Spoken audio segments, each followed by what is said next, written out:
ask you a little bit about. We'll talk openly, and about your childhood in Poland. I want you to talk to me a little bit about you were in the ghetto. Whatever. Ask me the question, I will answer, then we will go to the other one. Sure. What we're gonna do. So you were in the camp. Not in Bonn. Hmm? Not in Bonn camp. Yeah, I'm sorry. I'm. This is the first time I'm seeing this. You were in 3 camps. Is that right? Displaced person camp, yeah. Okay. Let's talk a little bit about your childhood in Poland. Am I speaking loud enough or too loud? In fact, it doesn't matter to whom I speak. They tell me that I have to speak louder. They cannot hear me, so I think maybe they are hard hearing. I don't know. You were born in 1916. Tell me a little bit about your childhood in Poland. Well, we have been 10 kids in my family.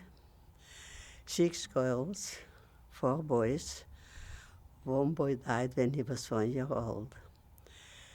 And we used to live like on a suburb. And everybody had a land except my family. They came later to that place.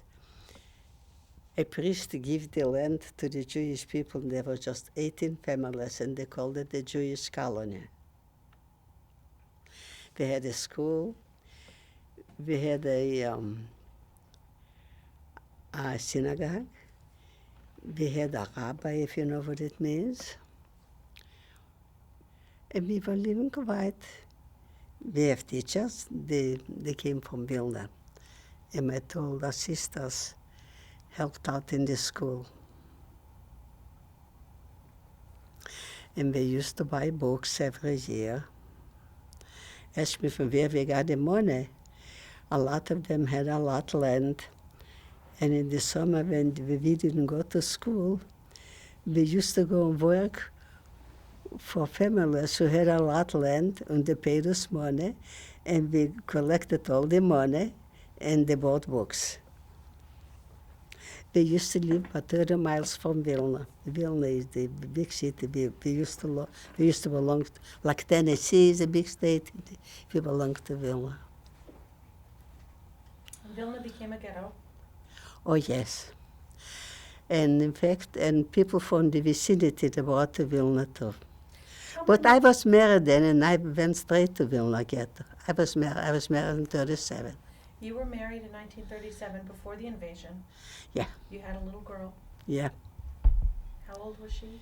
In 3 weeks, she would be 4 years old when they took her away. Because when they liquidated the ghetto, I had been hiding with a little girl. My husband was not there already. They took away a lot of men from the ghetto. And I had a sister. She was a survivor, but she died already. And her husband had survived too. He made a place to hide. And we have been hiding there maybe for 10 or 12 days. And we heard it's quiet in the ghetto, no shooting. We walked out. We had a way how to go out, not to go to the ghetto, to a side, to a basement. And we walked out in the evenings, each one separate, not to be suspicious, the war was going on. So I walked out with a little girl, and her holding her in my arms. And then when they came to the gate, the Lithuanian police, they worked with the Germans. And I turned around and I went farther. It took me a while to find that place where they call that place Kailis. Kailis is something like the people, tailors, and they made fur coats, things like that. This was for them. So when I went away from that guard, he was standing by the gate, and he was Lithuania. I went around, and I saw inside a policeman. There were Jewish policemen, and I knew him. He said, "Go farther." I went farther, and when he saw the policeman, I called the policeman, the guard. So I took my little girl, threw her over the fence, and I went after her.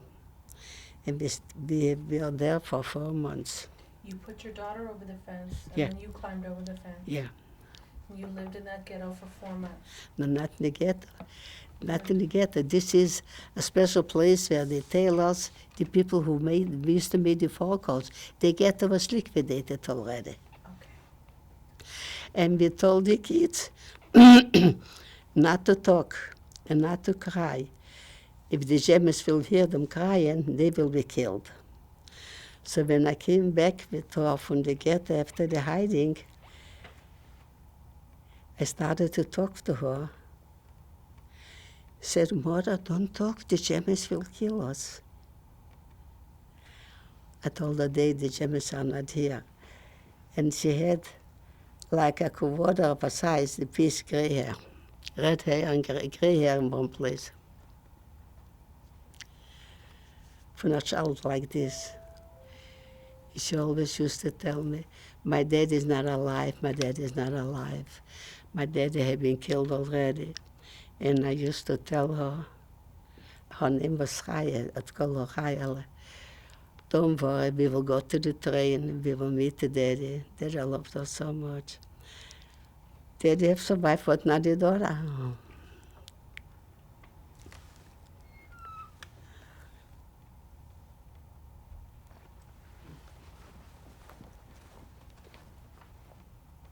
What happened to your husband? My husband died about 3 years ago. He had Alzheimer. And my husband was working with the partisans, and they had a meeting for the people getting together to make plans, what to do, how to do in case of something happened. They took him away with a lot of people to Estonia. I want to back you up just a little bit because I want to keep up with what you're saying. When the ghetto was liquidated, where was your husband then? He was already in Estonia. It took me a long time to find it out. Okay, he was already gone. And you were with your daughter? Yeah. Okay. You were living where now? Now? After the ghetto was liquidated, where were you living? Oh, when the ghetto was liquidated, then we've been in the camps. Okay. We took us to Latvia, to Riga, Okay. and then in different camps. They took us to Stutthof. You were still with your daughter? No, they took away the kids. I forgot. Yeah, It's a point. It's a point. Okay. That's what They I'm trying to find it out. There are some kids in the place where I was, because the people who lived there for a while, they went to work for the courts and suits and whatever it is. So one morning they came. It was March the 27th, 1943, a Monday, cold morning. They came and they told us that the kids have to be taken to the doctors for them to see if the kids are healthy. We believed them. And they took away the kids from us. The kids still 15 years old. And where am I? Let me see. Yeah, they took them away, and we want to go with them. They didn't let us. You're still young, you can work for us. Then the kids, they took all the kids, they took them to Auschwitz. I haven't been in Auschwitz. They took them to Auschwitz, and they made big pits, like they made big pits, yes. And they prepared wood, and they made a big fire, and they threw the kids in the fire, and the screaming, you can imagine, kids still 15 years old, they've been screaming so loud and everything, and the neighbors from around, for them not to hear it, and then to tell the world what they did, otherwise the world would not know. And they burned them. And they picked an orchestra, different men who played music. They had doctors, lawyers, who not, and they played loud music for the neighbors around not to hear the the crying and the things that's going on. And how do I know? I was not there. When Auschwitz was liberated, some people came in the displaced person camp where I was, and they told me they're coming from there. And I asked them, if this in this date, if the kids were over there. Said yes, and they told us how it happened, how it was. With the fire, with the musicians, with everything. You never saw your daughter after that day. No, but one thing I did. Anytime you came to camp, you can change the name. I changed the date for my boy. I have the year, but the date, I have her date. You know what I mean? She was born this date, April 17. This was her birthday. Yeah. You said it was your birthday. No, it's my birthday.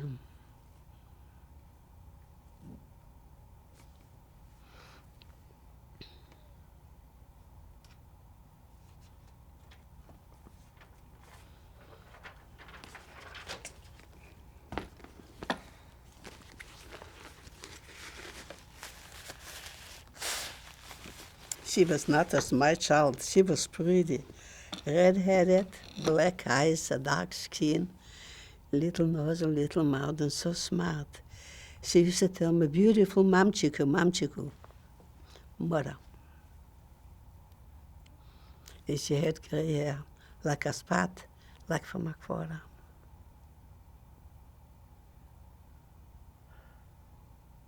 Tell me where you went after that. Ma'am? Tell me what happened after that. After that, after a while, they sent us to Latvia, Riga, this is the capital, and they put us there in camps. And then they sent us to different camps in Latvia. And then when the Russians came closer, they moved us further to Germany. And we worked over there till they saw they are losing the war. They picked up from the vicinity where I was in the camp. I was here. You have here my a blue envelope, a little envelope.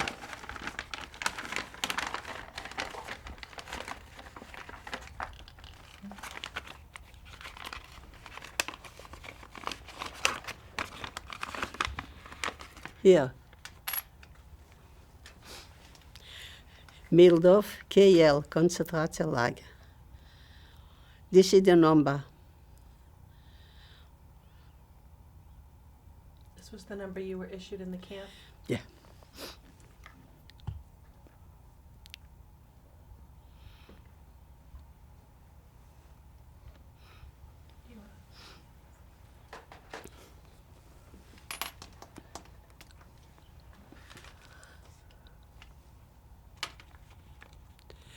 And then from there they picked up all the people from the camps in that vicinity, and they put us on the train. And then after we got liberated on the train, we found out they were taking us to the Alps to be killed over there, and nobody will ever know.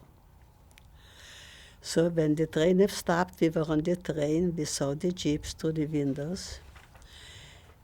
And when the train stopped, we ran down the road. We saw little yellow flowers, they bloom in the spring. This is May the 1st. And we ran down, I don't know from where we got the strength to run. But then we put it back on the train, and they brought us to a big building, and this was the DP camp for us. They had a lot of places for men separate and for women separate. And then from the American army, there were a lot of Jewish people too, and one was a chaplain, and he came to us after the war was finished.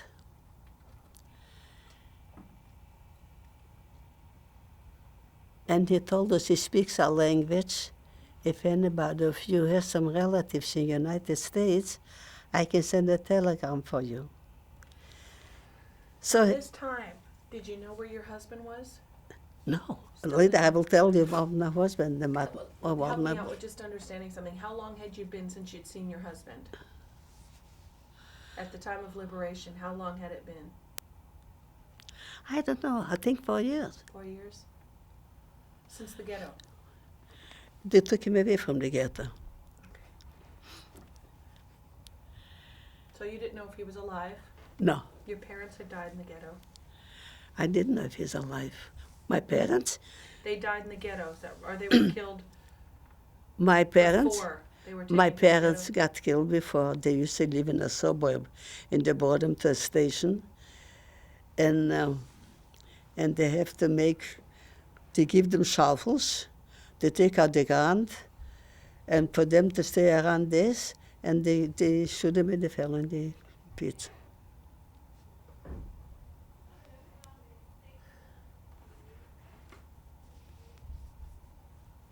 So my sister got a telegram from us. My sister myself, she died already, but 17 years ago.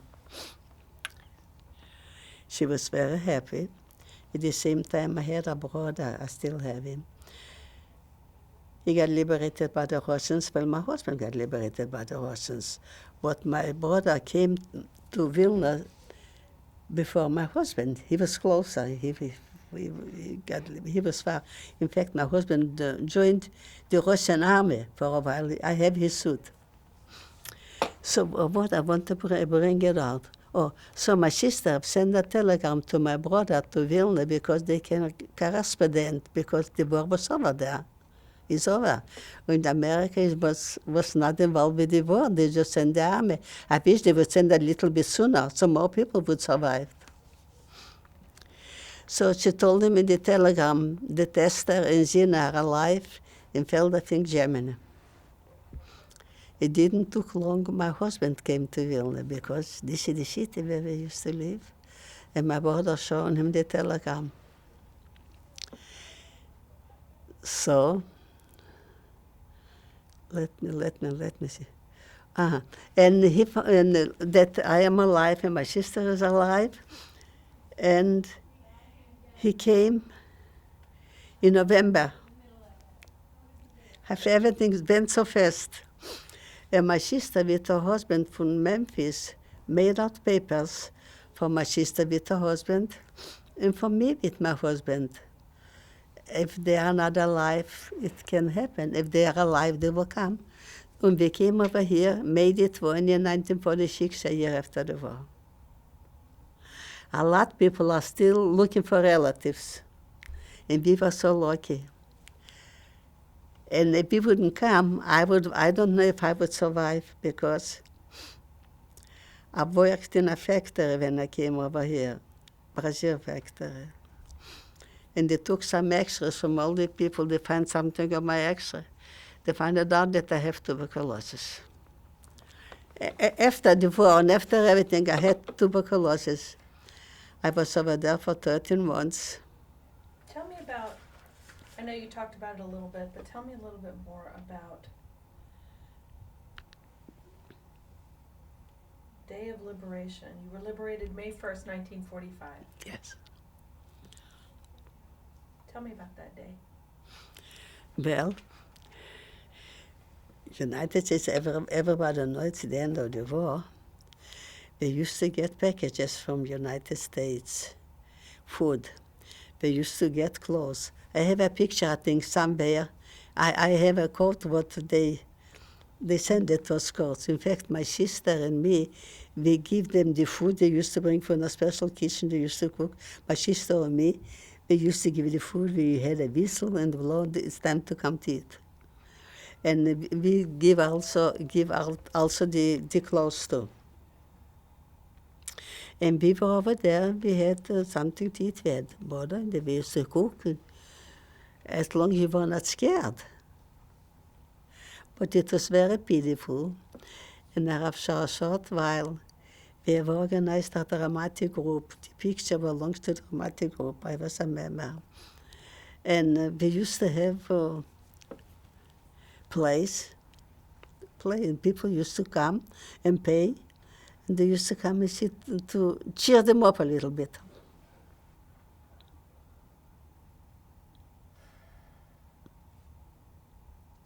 Tell me about the DP camp. The DCDP camp. DCDP camp. How long were you there? Not so long. I was liberated in 45 and came No, you in that. did you go to a displaced persons camp? DCD displaced, So you DP. were liberated in the DP camp. I was liberated on the train. Okay. Okay. Did you write this? Is this your writing, or did you read it to someone to write? This is my daughter-in-law's. Your daughter-in-law. She is a lawyer and her writing is terrible. No, that's okay. That's okay. I was just there were some things I was just confused about. That's all. You have to pay attention. You have to learn her W and your N and your E. That's okay. Okay, I'll leave that and we'll just talk. Where did you go after the DP camp? Do you remember where you were sent after that? Nowhere. From there, I came to Memphis. Oh, so you came to Memphis from there. Did Yeah. they help you come over, or did you pick Memphis? My sister was living over here. Your sister was living here. This is why you came. Yeah. You came and you worked in a factory. I worked in the factory. They had it over there after we had been hiding from the ghetto. Okay. Oh, no, I worked in a factory, a brazier factory in Memphis. Right. Made mold. Right. And how long did you work there for? Till they find out I'm sick. And what did they find you were sick with? Tuberculosis. Tuberculosis. Okay. And I was there for 13 months. And when I came home, I have to have bed rest. And I was in bed. And you had more children? Yeah. I want a child so bad, I thought it will look maybe like the one we lost it. So I asked the doctor. He said, yes, go ahead. So the girl, it was a girl, she was dead by birth. And then I went to the doctor and I want to go pregnant. This was a short time after I lost the baby. He said, no, wait. I said, no, doctor, I will not wait. My husband, I can do with him anything I want, just to have a baby. I had a baby. I'm sorry I didn't have his picture. Beautiful, not just my son, it's beautiful. He's so popular and so everything there in the city. So I went and got pregnant, and this is Jerry was born. Easy Joseph. And Easy Joseph weighed 9 pounds with a few ounces. Big baby. And I have another son. You went and you had another baby. 2 boys. 2 boys. When you look back on your experience, what do you think you remember the most? My child. She would be 60 years old. Were you religious? Were you religious? Yes. Do you think your faith helped you? I think not the faith, but the courage that tomorrow will be better. I want to survive so much. I did not know that people will survive to tell the world. And I was thinking they never go on talking and for people to know. But then I got sick. So I thought, then after the war and everything, just to tell the world, and then I didn't care for my life because the life was so cheap. The life was so cheap. What do you want people to know about what happened? If somebody comes crazy to you and let's go and kill somebody, don't do it. Do you want to be killed? But all the people went with him. What did the Jewish people did to them? Some survivors have said that they felt more angry and betrayed by their neighbors than by the Nazis. Did you feel that way? No. Maybe I was not old enough to know. In deeper Poland was different. And this is Vilna now belongs to Lithuania. It was a mixture, you know. But now the people from Louisiana, they went with the Nazis. They used to stay by the gate in ghetto.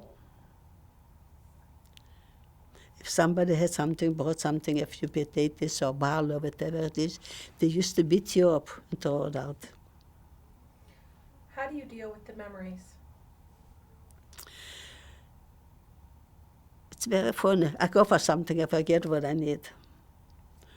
Then maybe I have to just tell myself I need potatoes or I need a pot, for the kitchen when you go out. Maybe this is a beginning for Alzheimer, I don't know. I hope not.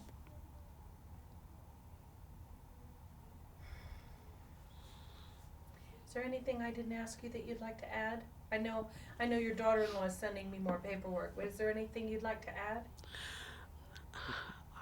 I don't know what you like to know. If you will ask me the question, I will know what to say. No,